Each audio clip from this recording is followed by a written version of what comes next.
tahun 1222 sampai tahun 1293, adalah salah satu kerajaan besar di Nusantara. Didirikan oleh Ken Arok pada 1222. Kerajaan Singasari mencapai puncak kejayaan ketika dipimpin oleh Raja Kertanegara, tahun 1268 sampai tahun 1292, yang bergelar Maharaja di Raja Kertanegara Wikrama Darmotunggadewa.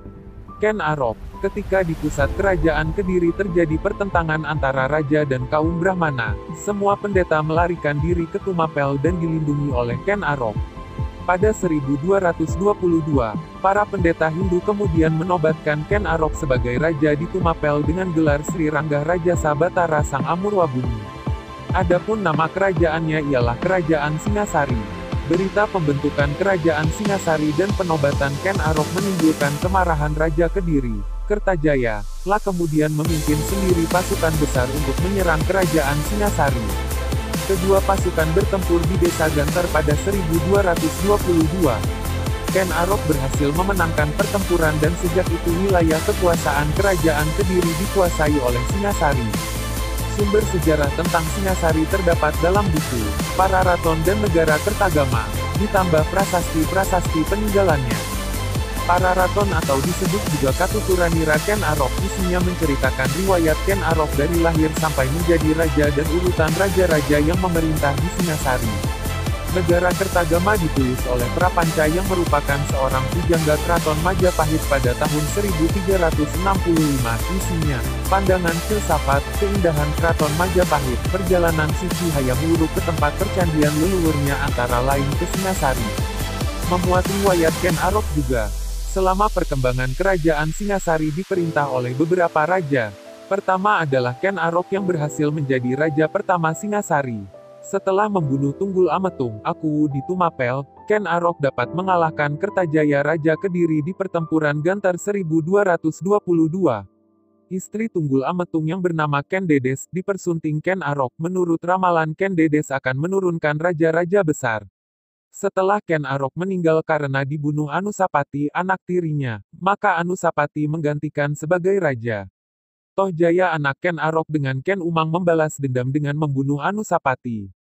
Tohjaya hanya beberapa bulan saja memerintah karena terjadi pemberontakan dan Tohjaya terbunuh. Ronggowuni dan Mahisa Campaka, sebagai raja dan patih yang memerintah di Singasari lebih kurang selama 20 tahun. Pemerintahannya stabil. Putra Ronggowuni yang bernama Kertanegara, menggantikan ayahnya menjadi Raja Singasari. Singasari mencapai puncak kejayaan di bawah pemerintahan Raja Kertanegara. Kertanegara terkenal dengan gagasannya untuk menyatukan seluruh kerajaan-kerajaan di Nusantara di bawah payung kekuasaan Singasari.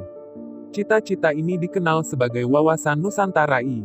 Untuk melaksanakan cita-citanya Kertanegara melakukan daerah dan hubungan dengan luar negeri.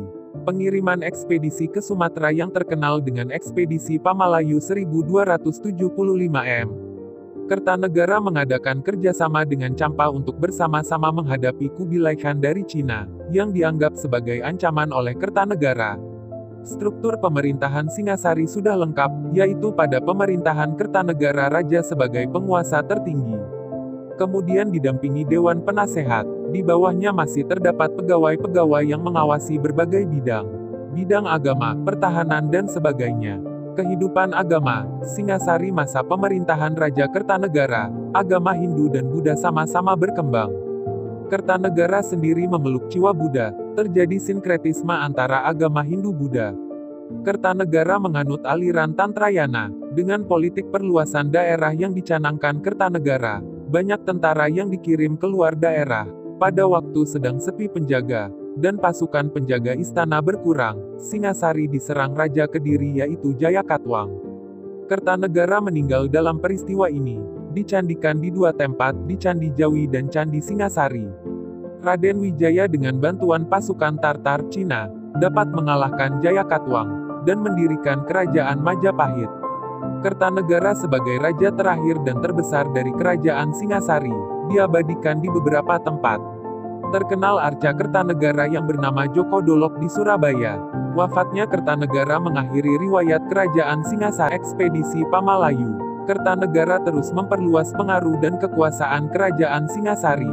Pada 1275 ia mengirim pasukan untuk menaklukkan kerajaan Sriwijaya sekaligus menjalin persekutuan dengan kerajaan Champa, Kamboja. Ekspedisi pengiriman pasukan itu dikenal dengan nama Pamalayu. Kertanegara berhasil memperluas pengaruhnya di Champa melalui perkawinan antara Raja Champa dan adik perempuannya. Kerajaan Singasari sempat menguasai Sumatera, Bakulapura, Kalimantan Barat, Sunda, Jawa Barat, Madura, Bali, dan Gurun, Maluku. Serangan pasukan Mongol. Pasukan Pamalayu dipersiapkan Kertanegara untuk menghadapi serangan Kaisar Mongol, Kubilai Khan, yang berkuasa di Cina. Utusan Kubilai Khan beberapa kali datang ke Singasari untuk meminta Kertanegara tunduk di bawah Kubilai Khan. Apabila menolak maka Singasari akan diserang. Permintaan ini menimbulkan kemarahan Kertanegara dengan melukai utusan khusus Kubilai Khan, Mengki, pada 1289. Kertanegara menyadari tindakannya ini akan dibalas oleh pasukan Mongol. Ia kemudian memperkuat pasukannya di Sumatera. Pada 1293 pasukan Mongol menyerang kerajaan Singasari. Namun Kertanegara telah dibunuh oleh Raja Kediri, Jayakatwang, setahun sebelumnya. Singasari kemudian dikuasai oleh